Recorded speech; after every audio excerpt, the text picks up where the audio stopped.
It's Tuesday, it's 12:15 and we're live in Westminster.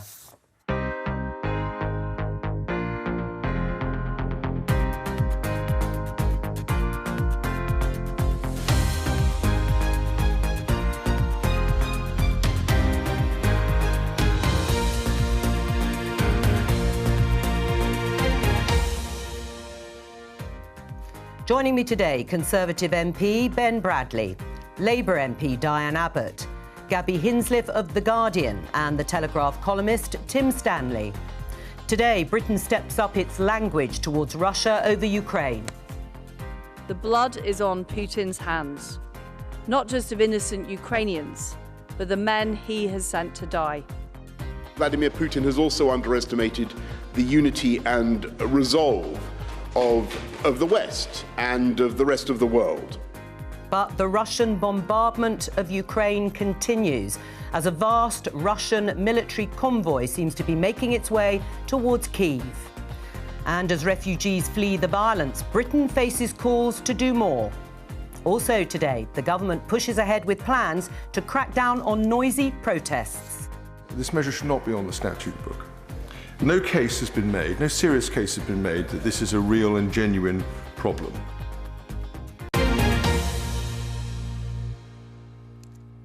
The human conflict of this war so far is splashed across many of the front pages. Let's just show you this one in The Sun. Her name was Paulina. It is the picture of a smiling, The Sun says, 10-year-old who was shot dead with her parents by Russians. How many children must die, Putin? This is the front page of The Eye. Putin bombs civilians, and this is obviously all evidence pointing to much more brutal force being used directly against citizens and civilians of Ukraine. You also saw in the headlines there some of the heavy shelling in the second largest city of Ukraine, in Kharkiv, and reports of an apparent missile strike on a government building in the city. There are also growing fears as a result of those satellite images we also showed you there of a 40-mile supposedly Russian convoy of tanks and artillery heading towards the capital city. The Prime Minister, Boris Johnson, you heard there in the headlines, with the Polish Prime Minister at a press conference. He's just given a speech and a Ukrainian journalist broke down as she asked him and NATO to do more. Let's have a look. People are desperately asking for the West to protect our sky. We are asking for the no-fly zone. We are saying in response that it will trigger World War III. But what is the alternative, Mr. Prime Minister?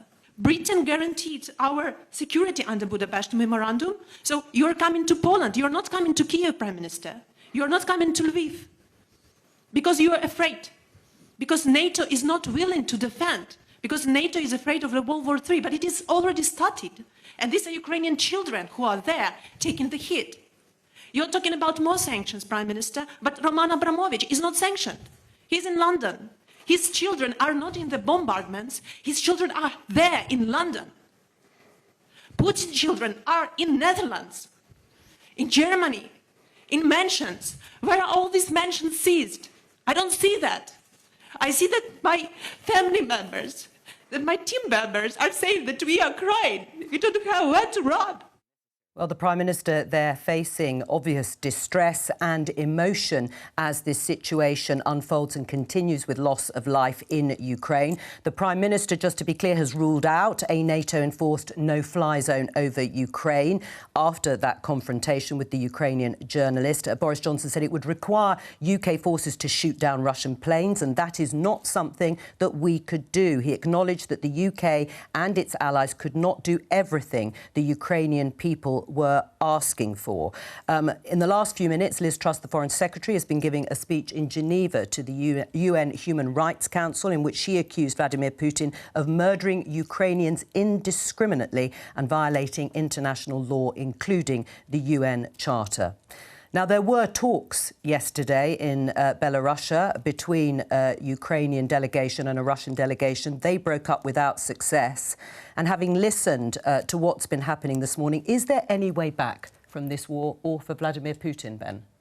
Well, it's incredibly difficult. We've seen the emotion there with the journalist. clearly, unprovoked attack on an independent democratic state, absolutely appalling, and the scenes on the front of the newspapers are incredibly difficult to see. Sadly, I think it's early days, and we're likely to see more of those kinds of images. The challenge is plain to see for the Prime Minister, because economic sanctions, working with our allies, can do so much. We want to make sure that Putin feels that pain and that it is as difficult for him as we can make it. But clearly, as we've said, actively British troops shooting down Russian planes is a further escalation, and who knows where that leads. So difficult times. Diane, is there any way back from this war, or for Vladimir Putin for a way out? Well, those are two separate things. Is there a way back for Vladimir Putin? There may not be for him, but it may be that the Russian people and Russian politicians might wish in the end to have a negotiated settlement. I mean, one of the things that Putin has got wrong is he seemed to think that his tanks could roll in to Croatia. Into Ukraine. And because a lot of the eastern provinces are Russian-speaking, he wouldn't find it as hard as he has found it. What has surprised him is the bravery and the resistance of the Ukrainian people. Gabby, watching the Ukrainian journalist there must have been pretty difficult for the Prime Minister to listen to that so directly and emotionally. But is there any way back from this? It really brought that decision to life, didn't it? You could see him, faced with the demand that, Ukraine has been making for a while. Can we please have a no-fly zone? And he's having to say no directly to this person whose family is suffering the results of that. But, the UK and the US have been very clear from the start that they did not want to get involved in a direct confrontation or direct war with Russia. And that's what a no-fly zone would mean. So if they're not going to do that, that opens up a huge question of what else are you willing to do? There are possibly more economic sanctions on the way, I'm sure, but, that hasn't stopped Putin so far. Some hope of a coup at home in Moscow, that it seems a bit far-fetched. What is it that we can do? And I suspect you're going to see the conversation shifting a bit more towards humanitarian strategies now. If it looks as if Russia wants to encircle major cities and essentially lay siege to them, essentially starve them of food, medical supplies, all the rest of it, we're going to have to start thinking imaginatively about how, if we're not going to get involved militarily, how you get humanitarian help into those cities. Is there any way back, Tim? For which side? For us or for Russia? Either. I think from Russia's point of view, part of the problem is that the key demand is a demilitarized, neutral Ukraine. Well, after the events of the last few days, I don't think the West is going to accept that. The future, when this conflict comes to an end, the future, I suspect, involves Ukraine joining the EU and joining NATO, because it clearly needs protection. As from our perspective, to hear that journalist was harrowing, absolutely harrowing. And of course, if Russia did not have nuclear weapons, I suspect there would be a no-fly zone, and that the West would be more likely to try to protect Ukrainian civilians. But one has to remember that Ukraine, at present, is not a member of NATO. The West is not technically at war with Russia. And if we were to try to enforce a no-fly zone, we would create a confrontation which, as the Prime Minister said, we don't know where it would end. And he has to consider the security and safety of his own citizens, as well as Ukraine's. The Prime Minister, as we have said, is in Poland. He will head to Estonia to meet NATO Secretary-General Jens Stoltenberg. We can show him here. I don't know exactly when these were taken, but probably just ahead of the press conference there with the Polish Prime Minister. They'll be talking about what more can be done to support NATO. It is the first time the NATO response force has been activated as a defensive measure, meaning more troops are moving to its eastern flank. It doesn't mean, as we've already said, any British or NATO troops will go into Ukraine, which is not a member. We're joined by James Landale, the BBC's diplomatic correspondent. The language is pretty stark. It's pretty striking from Liz Truss and Boris Johnson, isn't it? Yeah, it's really interesting because there's a rhetorical escalation from not just British politicians, but also other Western politicians, maintaining the pressure on Mr. Putin. You'll find a lot of them now talking about Putin's war, the Kremlin's war, not Russia's war, and things like that.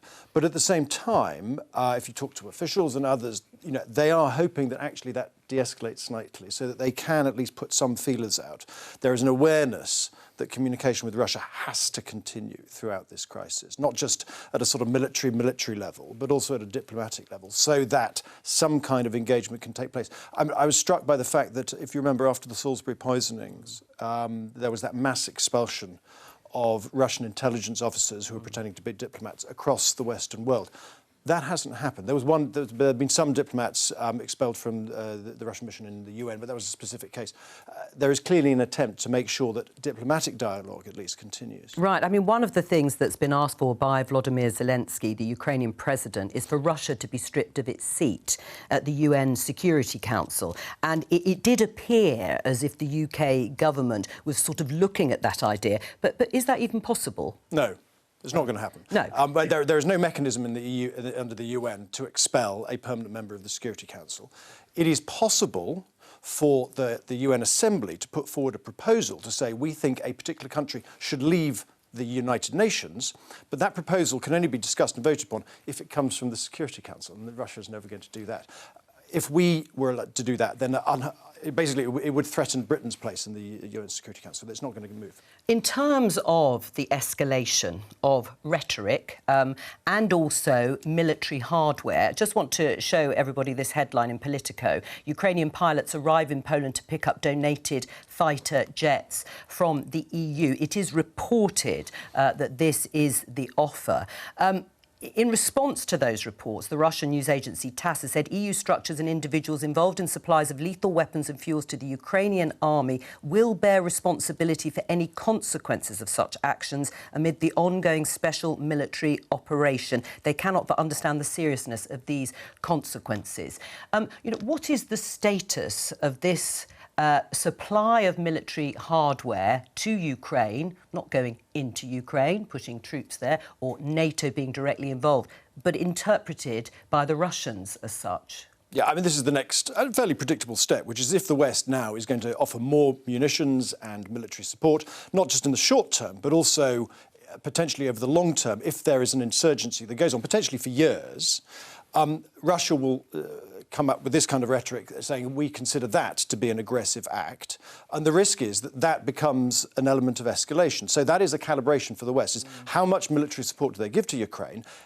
And that might be tempered by practicality, because a lot of this stuff that is being promised by Western politicians is piling up on the border in Poland. How do you get it into Ukraine? How do you get it to the right people at the right time? How do you stop it being taken by, or overrun by advancing Russian forces? None of this is easy. The question, of course, so there's a question of practicality as well as the strategic risk of if the West goes too hard on that, then there's a risk of a wider escalation with Russia. James Landale, thank you very much. Unintended consequences, Ben. I mean, there is a dilemma, isn't there, for the West in just the way that James has set out. You want to curtail Vladimir Putin's ambitions, but also prevent this from spiralling into what some people have described as a potential world war. Well, sure, and Tim touched on it earlier on, that balance. And if you seem to be the ones who are escalating this conflict into something more, into Western or British forces directly shooting at Russian planes, for example, then where does that lead? We don't know the answer to that question. There are all sorts of practical challenges that James has just described, not least with military hardware, but with humanitarian aid as well, and how we get that effectively into the country. So it's an incredibly complicated balancing act for the Prime Minister. Where do you stand, Diane? Do you think providing this sort of lethal aid, as it's described, lethal weapons, is escalating things, or it is what's needed to take on Vladimir Putin and help protect the Ukrainian people? On the one hand, I think there is more we could do to bear down on oligarchs here in London and in Europe. But I think that providing military hardware is the least we can do. Right, so you are in favour of more military hardware being supplied from not just us but from the EU as well? That would be a matter for the EU as a whole, but I think providing military hardware to the Ukrainians is the least that we can do. Gabby?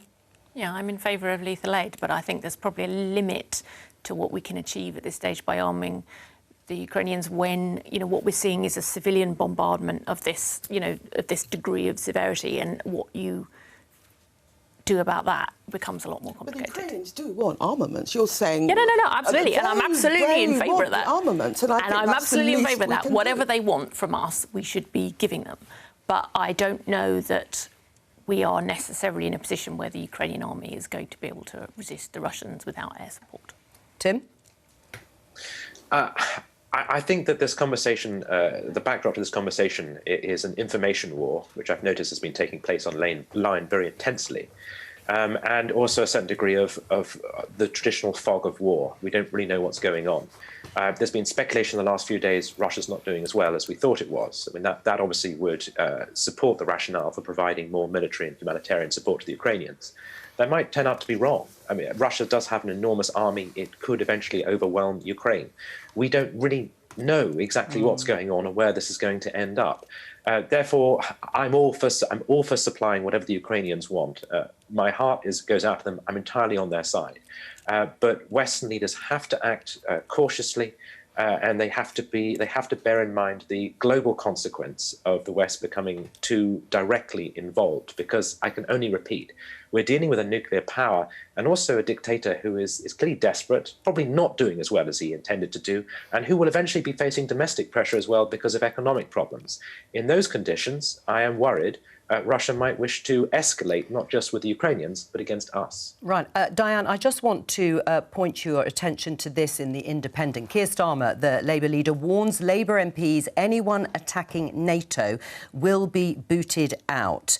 Message follows row over left-wingers in the Labour Party signing Stop the War letter. Last night, Keir Starmer told the Parliamentary Labour Party, let me be very clear, there will be no place in this party for false equivalence between the actions of Russia and the actions of NATO. Last week, 11 Labour MPs were threatened with the removal of the party whip if their names were not taken off a Stop the War letter. That letter said that NATO should call a halt to its eastward expansion and commit to a new security deal for Europe which meets the needs of all states and peoples. Keir Starmer was talking about you, wasn't he, Diane? I believe he was, but, I mean, I'm a loyal supporter of Keir Starmer and it will never come to that. Right, so why did you sign that letter in the first place, which, as he said, was putting a false equivalence between the actions of Russia and the actions of NATO? That was before Russia invaded Ukraine. That was a letter superseded by events, and we were happy to take our names off.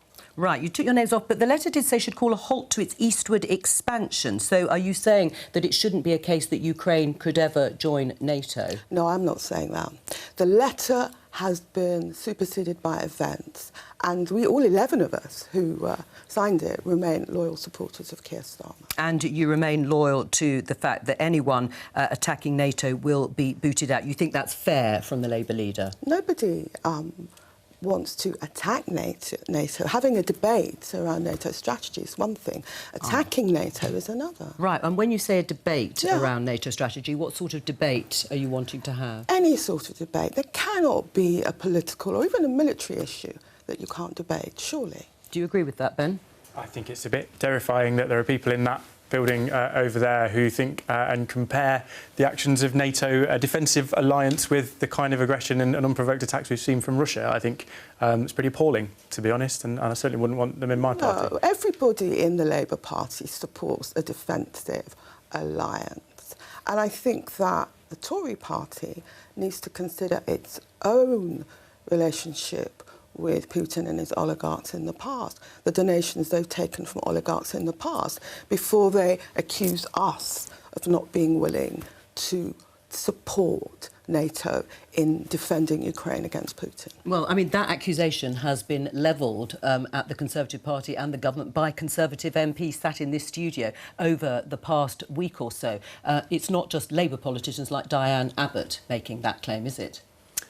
Look, I have no sense of that, if I'm honest. It's not something I'm aware of or know about, but certainly from my perspective... Should you, though, Ben? I mean, in the basis that we are here now with the Russian invasion of Ukraine, you heard that Ukrainian journalist say, then what are you doing about oligarchs? She mentioned Abramovich, but there are plenty of others. Yep. Should the government be taking much more severe action against individuals, even those who may have some sort of financial links to the Tory party? I think we are, and we will take action against individuals. This is the biggest system of sanctions that has ever existed, to my knowledge. It's about as tough as we can be, and they're looking at that every day as to how we can go further, how we can make sure that Russians, whether it's individuals, whether it's Putin or the government, are feeling the pain of that and those economic sanctions. We're seeing the impact of that in the Russian economy in recent days. As tough as it can be. Everybody knows that. As you say, even Tory MPs know that. Gabby, back to Keir Starmer. He has been at great pains to insist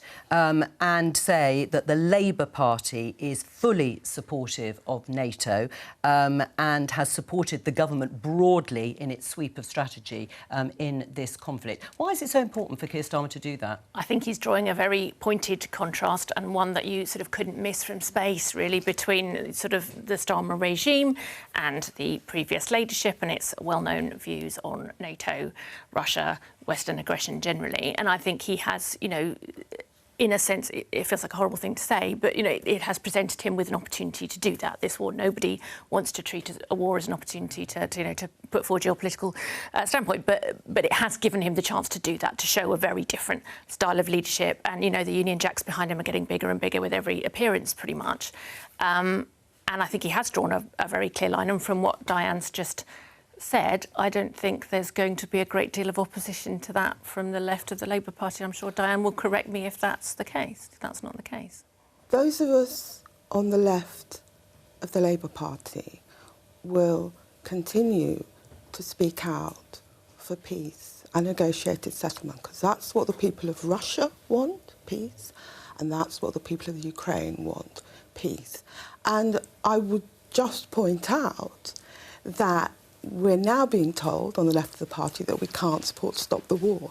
We could even support Stop the War under Tony Blair at the time of the Iraq War. So it's interesting that we can't support Stop the War now. Are you advocating what you seemed to be saying a couple of weeks ago, then, that we effectively should carve up the Ukraine and hand some of it over? Ridiculous, Ben. That's what you were saying last week. No one has said that.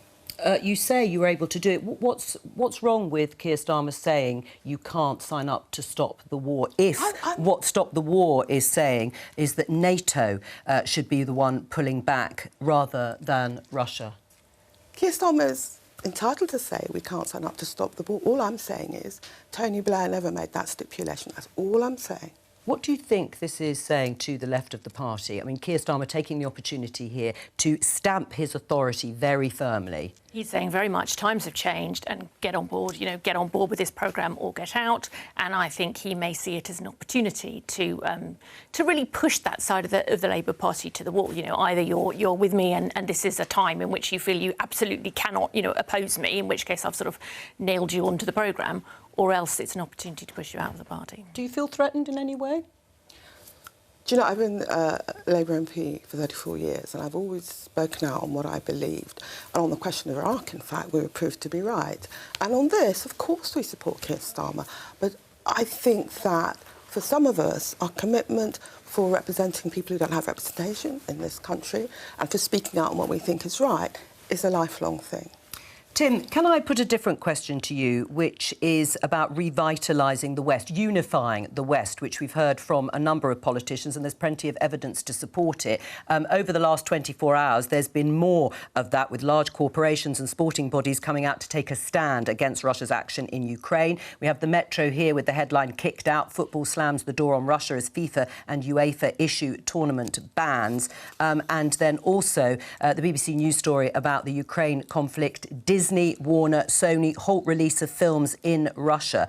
Has this action reinvigorated the idea of the West? I think it probably has. I just want to say very quickly on the point about the anti-war left, it's an entirely legitimate position to say that Ukraine should not join NATO. And in fact, it's effectively the position at the moment that NATO takes. It's not on the table. We kept being told that. And I also would like to see the anti-war people speak up in Parliament, because Parliament right now is a very one-dimensional debate. It's all leaning in one direction. And even if I disagree with the anti-war left, it's very important to hear those voices in Parliament. And they're actually rather quiet at the moment. Well, do you think that Diane shouldn't then have taken her name, her signature, off that statement?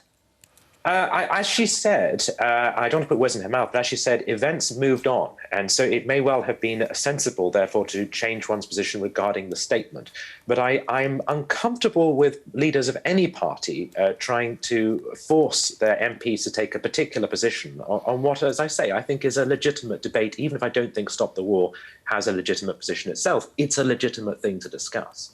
As regards to the question of the West, undoubtedly it has felt not only as if the West has been revivified, but actually Britain and British society itself. There is a strong sense across the West that something criminal and something horrible has happened here that helps to create a contrast between what Putin stands for and what it is we claim to stand for.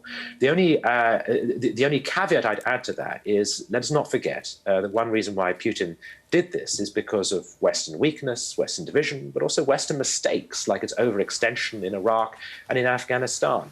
And the West has also not only prosecuted but supported many horrific wars overseas as well, such as in Yemen. And Russia and China routinely accuse us of hypocrisy on the question of imperialism, and they're not always completely wrong, even if they're saying it for the most disingenuous reasons. Gabby, do you think it's unified the West? I do, and I think it's also, I think we're seeing a kind of new world order coming into being to some extent. I think, you know, it's one of those moments like 9/11 where everything is thrown up in the air and you suddenly realise that all these things that have been bubbling under for a long time that somehow we didn't have the resolve to do anything about, we're going to have to do something about. It's not like we haven't known for a long time that, you know, London was full of Russian money, for example.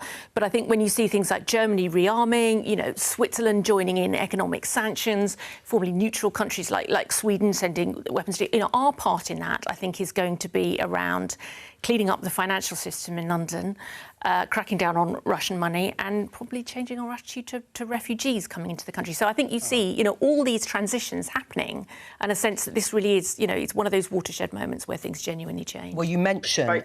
oh, yes, go on, Tim. If I can just say, the comparison with 9/11, I think it is both correct, but also a little scary, because the West was perhaps a little too unified. Voices of opposition were perhaps a little too quiet in the wake of 9/11, and that's what led to Iraq and Afghanistan. I find the comparison with 1914 a bit overused, but again, the things that were being said back then, a war of civilization, that the enemy mutilates, that you have to do something to stand up against this barbarism, it may well have been correct. But there is a risk when there is too much of a degree of unity and zealotry about what the West is. There is a risk that one ends up making mistakes. Caution, I think, is a virtue. Right, well, Gabby, you mentioned refugees and the UK's approach to it. We are expecting a statement this afternoon from the Home Secretary, Priti Patel, about the status of Ukrainians fleeing their country. I can show you the Times headline, Russian invasion of Ukraine to create 7 million refugees, warns the EU. To get a sense of the sort of scale that we could be talking about, making comparisons with the Second World War, really, we can speak to Newsnight's Lewis Goodall. He's in Korchowa, if that's the right pronunciation, in Poland, very close to the border. Lewis, what are you seeing there? Well, Joe, as you say, Korchowa is just a few miles from the border. This is basically a massive industrial estate, a huge industrial warehouse just to the left of me. It usually has bathroom supplies, of all things. But what the Polish government have done is effectively take everything out, or nearly everything out, and filled it with row after row after row of makeshift beds and provision for food and supplies, because this is a place, basically, the actual border crossing is just a couple of miles up the road, and essentially all of the people coming through on buses or sometimes on foot are bussed here. They come here for a drink, for something to eat, for a rest. People, bear in mind, we've spoken to people who have been queuing at those border points for 4 days. They are exhausted, they are cold, it's getting down to -5, -7 here. At night they need somewhere to rest, somewhere to recuperate, and then they go on to different buses all over Poland, all over Europe, and indeed people coming along and offering free lifts to places as far afield as Prague or Tallinn or Germany. I mean, just in the time we've been here, I mean, you know, we've seen about a dozen, 14, 15 buses come and go, and that's what it's like, a constant churn of thousands and thousands and thousands of people.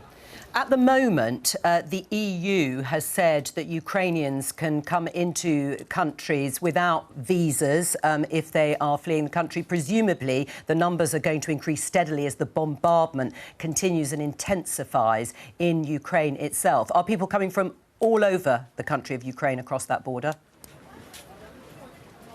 Well, I think at the beginning, Joe, when we were first here, it was very much people just from Lviv and from the west, because it was just too difficult for people to actually get to the west, about 1,300 miles of western Ukrainian border with other EU states, actually to get from the centre or the east. But I think that is starting to change. We have started to speak to more people from Kyiv, from Kharkiv and other parts of Ukraine fleeing the worst of the fighting. And as you say, the numbers potentially, I mean, already, I mean, what, the war has been going not quite a week, And the UN is saying that we had 500,000 refugees, people leave Ukraine in that week. That's about 1% of the Ukrainian population, 1 in 100 Ukrainians, about equivalent to the city the size of Liverpool. 250,000 of them here in Poland alone. And as you say, the estimates ranging from between 4 and 7 million, well north of 10% of the Ukrainian population, could be truly staggering. The biggest movement of peoples that we've seen in Europe since 1945. If you think about our reaction in Britain, when we have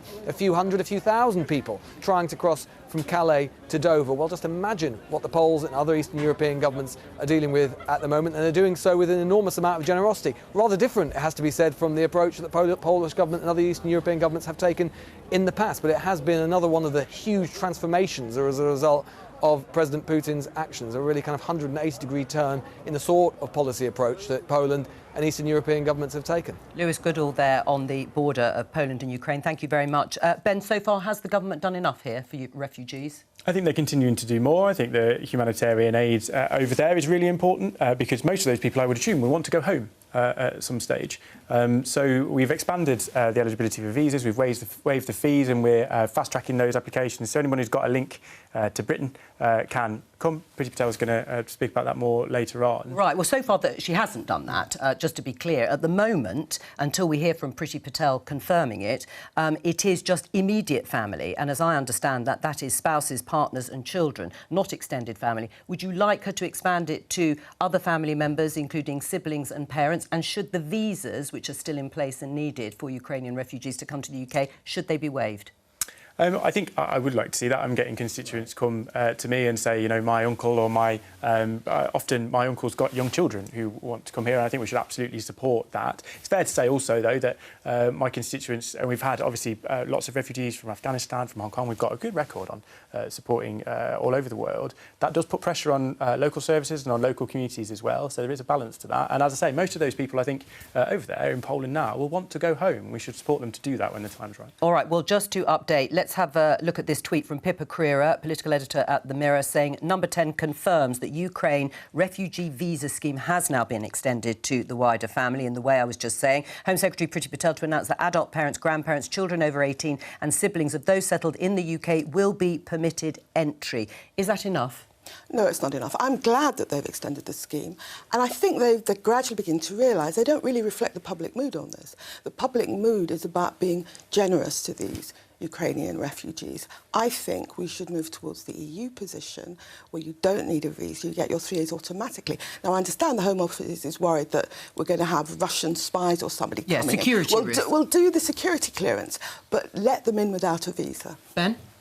I don't think there is a prevailing public view on immigration or asylum. I think it's incredibly divided. You know, my constituency voted very strongly to leave the EU, perhaps almost precisely for that reason. And I know this is a humanitarian crisis, very different to just the wider conversation about immigration, but we have a good record, as I say, of bringing over refugees from Hong Kong, from Afghanistan. We've been an open and generous country. We should continue to be that, and we should continue to give that aid over there. Ben, though, in the last few days, do you not think there's a difference between how people see Ukrainian refugees? I mean, you have seen a sort of tremendous outpouring of public generosity towards these people, whether that's from Leave voters or Remain voters, I think, probably. Do you not think this is a different, exceptional situation? Well, I think it is different. Lewis described the changing situation in Poland there and their own immigration policy. I think that conflict and that humanitarian crisis does change views. It makes people want to help, absolutely. But as we've discussed before, with things like Afghanistan or the wider Middle East conflict, there's help. But then equally, as I say, those people want to go home. We can support them in the geography. We can send that humanitarian aid, as well as inviting people who have that genuine connection to Britain. Yeah, but when the Daily Mail is raising money for refugees, you know the public mood is changing. Oh, Tim, is the public mood changing? I think it probably is, yes. I don't think it's unreasonable to try to retain some sort of visa scheme, because the idea is you need to weed people out for security reasons. I don't think that's an inhumane thing to say. But it might be that we get to such a point where what we see on television is so traumatic and the numbers are so overwhelming that the government decides to dramatically step things up. I think in the report, Lewis asked a question which I find very interesting, which is why was there a different, broadly speaking, a different European sentiment towards the refugees who were walking from Syria and the Middle East a few years ago? Why is Ukraine different? I'm not quite sure what the answer is to that. Right. But I certainly think that Britain, I've long argued Britain should be more open to refugees, and this is one instance in which it probably ought to open the door even wider. Diane, do you have any thoughts about why, in Lewis Goodall's mind and others, actually, we have touched on it on the programme, that there's been different treatment of different types of refugees coming from different parts of the world, Syria being perhaps one of the examples in terms of opening the borders? It is very sad there's been different treatment, and it is very sad that people haven't been as generous to, say, Syrian refugees. But nonetheless, the government should be reflecting the public sentiment now. Right, and in terms of the public sentiment, even in the Conservative Party, and I say even in the Conservative Party because you are here reflecting a slightly different view on this, there has been something from the One Nation caucus letter. This is the 44 Conservative MPs who've written saying it is clear that this is not another migration crisis. This is a crisis of war. This should not be business as usual. We need sincere and immediate support for the Ukrainian people. The United Kingdom cannot flag or fail. Our message must be clear. Ukrainian victims of war seeking refuge are welcome. How much influence do you think that's had? Look, I mean, there are all sorts of views. I wouldn't disagree with a lot of that. I think we have stepped up. I think we've, as we've said, extended the eligibility. We've waived the fees. We're fast-tracking those processes. We are inviting more of the wider family of Ukrainian or Brits to come, and we will support them, as well as £140 million in humanitarian aid. There's also a balance, though. As somebody runs a local council and recognises, you know, the hundreds of children from Hong Kong coming to Nottinghamshire and having to find school places and all of that, that is not easy either. So you can't just overwhelm those systems. All right, and we're going to have that statement this afternoon from the Home Secretary. Let's talk about something rather different. Have a look at this story, if we can show you, on the BBC News website. This is the crime bill. MPs reject proposals to make misogyny a hate crime. It's the Police Crime Sentencing and Courts Bill, to give it its full title, which was back in the House of Commons last night. When it was in the House of Lords, peers amended the bill to make misogyny a hate crime, but MPs last night rejected that proposal. Was that the right decision?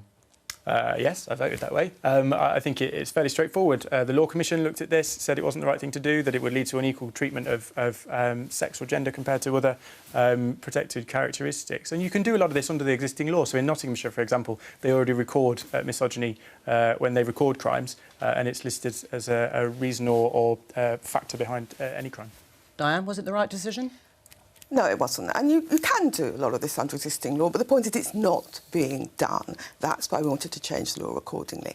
And this makes it all the more urgent then. The government does a great deal more against violence against women and rape, in which its record is not good. Right. I mean, the policing minister argued last night that this move to make misogyny a hate crime could have awful unintended consequences and could actually make it harder, which is sort of what Ben was saying, to prosecute offences including rape and domestic abuse. What do you make of that? I think that's nonsense. I think that's nonsense. A lot of really informed lobby groups have been arguing for this proposal. It is a symbol of where we stand on violence against women as a society, and it was the wrong decision to reject the proposal. Ben? Obviously disagree. Agree with the minister. I think that the challenge is if you end up with lots of cases and people are saying, well, you know, it's more difficult, it's more time-consuming to prosecute things like domestic violence, for example, do you end up just giving somebody almost a let-off with a misogyny kind of minimal sentence, minimal crime? The campaigners for this propose that you carve out rape and domestic abuse crimes and don't apply it to those precisely because of, you know, these are drafting issues. These are sort of technicalities about how you do it, where you do it, how you do it practically, rather than whether you do it. And they should be resolvable, I think, if we actually wanted to make more widely than that, and this is a personal thing, but I do have an issue with hate crime more widely when you end up with crimes that are dependent on how somebody feels about it, how offended somebody is by something, impacts on whether or not you can prosecute somebody. I don't think those subjective elements of crime are right. Right. I mean, the number of rape convictions has fallen to a very low level under this government. I mean, as Diane said, is there a sort of almost a symbolic level to this in order to try and turn around some of the more serious crimes involved? Always reluctant to symbolise things when the Law Commission is saying this would make it worse and you risk inadvertent consequences. It's not right to, stand on the pedestal and say we're talking about it and we're making this statement if actually what the impact of that is making it harder, as the Minister said, to prosecute serious crimes against women. Tim? If the problem is that the law isn't being enforced, and by the way, it's not being enforced in lots of different cases, then I would say tackle that through enforcement and through the courts, creating a new kind of law and creating a new perspective in law. I'm not entirely sure what use that is when the other stuff is already on the books. But then again, philosophically, I'm probably completely out of touch with elite opinion on this, being of the view that, to me, I don't understand why there are particular categories of hate crime in law. I don't get it. To me, a crime is a crime. The motivations, I know they factor into sentencing, of course they do. But I just don't understand why we have these particular classes of crime. Can you help? Well, Gabby, can you help explain to Tim? In the nicest possible way, as a white, able-bodied man, I don't struggle with the idea that you find it hard to work out why hate crime is an issue.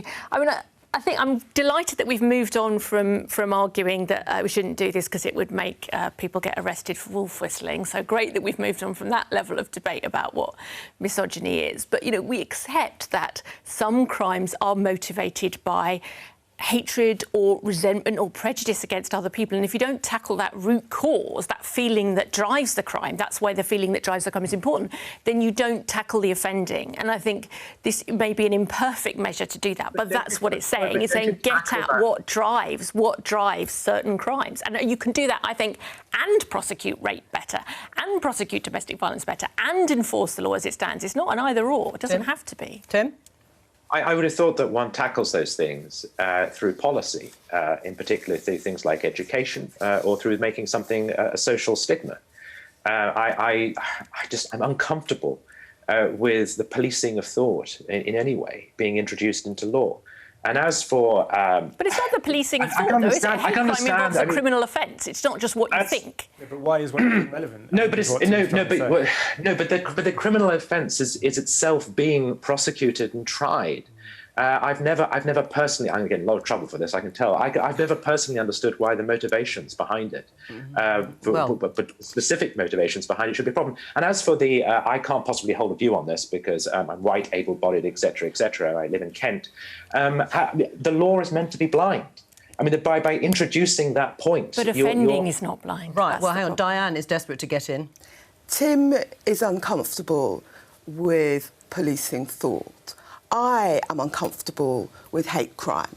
And, you know, from the earliest years when my parents came to this country, they were subjected to hate crime, the Notting Hill race riots and the rest of it. And I'm not saying this particular piece of legislation was perfect, but I am uncomfortable with hate crime, and so is my party, and we want to do something effective about it. Tim? But I, of course, am against hate crime. And we have laws which outlaw, for instance, inciting violence. We have laws which outlaw racial abuse. What I'm saying is, if you introduce a new category of crime, misogyny, you're getting into the motivation, the psychology behind the particular crime. But surely the crime itself is already covered by a whole laundry list of crimes that have been committed by the misogynist. What matters is the domestic abuse. What matters is the rape. That is what the law can plainly see and try. Attempting actually to prosecute the psychology of the person doing it, I'm just saying I have never personally understood that perspective. Right. We've only got literally 50 seconds, but I just want to mention it was in the headlines. It was another important aspect of this bill because MPs last night reinstated government proposals to restrict particularly noisy protests. But there was dissent on the Conservative benches. Have you changed your mind, Ben? No. If you've ever had to spend your entire day trying to work in an office with Steve Bray stood behind you with his loudhailer, I can tell you just how disruptive it is. Diane? A protest without noise is no protest at all. Gabby? I've had the loudhailer experience too, but I'm forced to cling to my principles that noisy protest is a good thing in a democracy. I'll come to you another time, Tim. I'm sorry about that, but thank you to all of my guests. That's all we have time for. I will be back tomorrow with PMQs at 11:15. Bye-bye.